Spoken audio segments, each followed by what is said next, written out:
Hello everyone welcome to our YouTube channel इन्फोसेयर ओडिशा देखंतु जो माने प्लस टू पास करिसंती किंबा प्लस टू पास करिकी अन्य कौनसी कोर्स करिसंती किंबा रिसेंट आपण प्लस टू 2026 रे पास आउट करिसंती सेमानंक ପାଇଁ ଏକ ନିତ୍ୟାନ୍ତ ଗୁରୁତ୍ୱପୂର୍ଣ୍ଣ ଭିଡିଓଟି ଯେଉଁମାନେ ଏସସି ଏସଟି ସାଧାରଣତଃ ରିଜର୍ଭ କାଟାଗୋରୀ ପିଲାଙ୍କ ପାଇଁ ଷ୍ଟାଇପେଣ୍ଡ ସହ କମ୍ପ୍ୟୁଟର ତାଲିମ ଦିଆଯିବ ମାଗଣା ପାଠ୍ୟକ୍ରମ ନାମ ଲେଖା ପାଇଁ ଆବେଦନ ଆହ୍ୱାନ ଦେଖନ୍ତୁ ଇଏ କିଭଳି ଭାବେ ଆପଣଙ୍କର ଗୋଟେ ଇନଫର୍ମେସନ ଆସିଛି ଯେଉଁମାନେ ଏସସି ଏସଟି ଅଛନ୍ତି ଛାତ୍ରଛାତ୍ରୀ ଅଛନ୍ତି ସେମାନଙ୍କ ପାଇଁ ଏକ ସୁବର୍ଣ୍ଣ ସୁଯୋଗ ଷ୍ଟାଇପେଣ୍ଡ ମାନେ ଆପଣ ସ୍କଲାରସିପ ସହ କମ୍ପ୍ୟୁଟର ତାଲିକା ଏଇ ଯୋଜନାଟିରେ ଆପଣଙ୍କୁ ମିଳିପାରିବ କିଭଳି ଭାବେ ଆବେଦନ କରିପାରିବେ କେଉଁଠାକୁ ଯିବାକୁ ପଡିବ ଡିଟେଲ୍ସରେ ଭିଡିଓରେ ଆଲୋଚନା କରିବା ଭିଡିଓକୁ प्रथम थर भ्यू करते समस्त अनुरोध चैनल को सब्सक्राइब करिए भूलिबेनी ता सहित चैनल को गोटे लाइक करने सहित वीडियो को समस्त पाखु शेयर करदेबा आपनक संग मानक सहित चलंतु वीडियो स्टार्ट करबा देखंतु Bhubaneswar SC ST national career service centre पक्षरु अनुसूचित जाति जो माने एससी वर्गर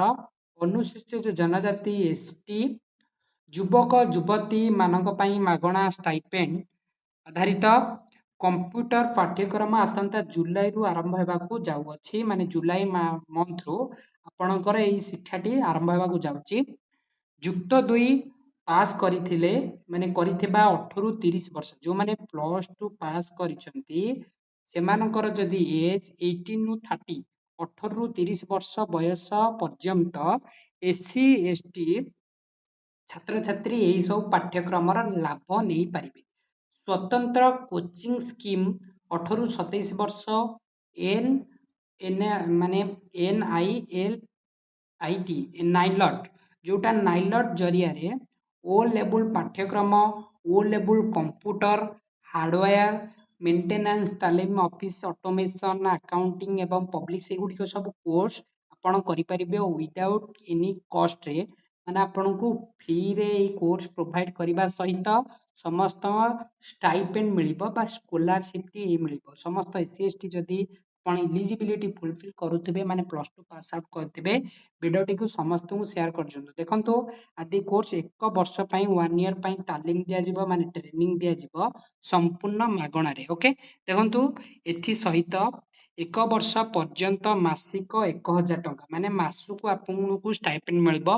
वर्षे पर्यंत जेते आपण कोर्स ड्यूरेशन होची 1 ईयर 1 ईयर पर्यंत आपनको प्रत्येक मास 1000 टंका लेखाए स्टाइपेंड मिलिबो सेपरी 2 मासिया कंप्यूटर इनसेप कोर्स मध्य छात्र छात्री नाम लेखाई पारिबे किंतु एथि पई स्टाइपेंड मिलिबो नाही आपण 1 ईयर कोर्स करूछंती जदी ताले आपनको मासिक 1000 टंका पर्यंत स्टाइपेंड मिलिबो ता सहित आपण फैमिली इनकम 3 लाख रु कम थिबो आपण आवेदन को साइट रे करिवे ना आवेदन रो वेबसाइट होची www.ncs.gov.in रे अर्थात www.dg.gov.in ए दुईटी वेबसाइट रे आपण कड़ माने आपण जदि अप्लाई करबा को चाहउचंदी ए दुईटी वेबसाइट रे आपण अप्लाई करि परिबे विस्तृत विवरण देखिया पई फॉर्म डाउनलोड करि परिबे ओके छात्र छात्री निज पसंद पाठ्यक्रम नाम लेखाए निमंते कागज पत्र निर्धारित फॉर्म 8 जून सुधा आवेदन कर परिबे माने आपनकर लास्ट डेट रहउची 8 जून आपनकर लास्ट डेट रहउची समस्त एससी एसटी वर्गर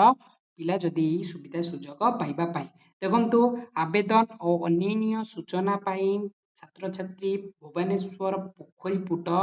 गंडमुंडा मधुसूदन पार्क सामने नेशनल कैरियर सर्विस सेंटर सहित जोगाजोग करें पत्र छात्री गोटे पाठ्यक्रम नाम लिखाई पारे आवश्यक देखो ये समस्त एससी एसटी वर्गर छात्र छात्री एक सुवर्ण सुजोग जदि आप इलिजिबिलिटी फुलफिल कर बिना मूल्य माने विदाउट एनी कॉस्ट रे आपण चाहे कंप्यूटर तालीम सहित आपको स्टाइपेंड मिलिबो वीडियोटी भल लागितला समस्त को शेयर कर दियंतु जहाँ भी जदि डाउट थिबा हम कमेंट माध्यम रे पचारंतु ता सहित वीडियो को गोटे लाइक करबा सहित हम चैनल को सब्सक्राइब करिया भूलिबेनी और हम टेलीग्राम ग्रुप रे जॉइन हेजिबे धन्यवाद।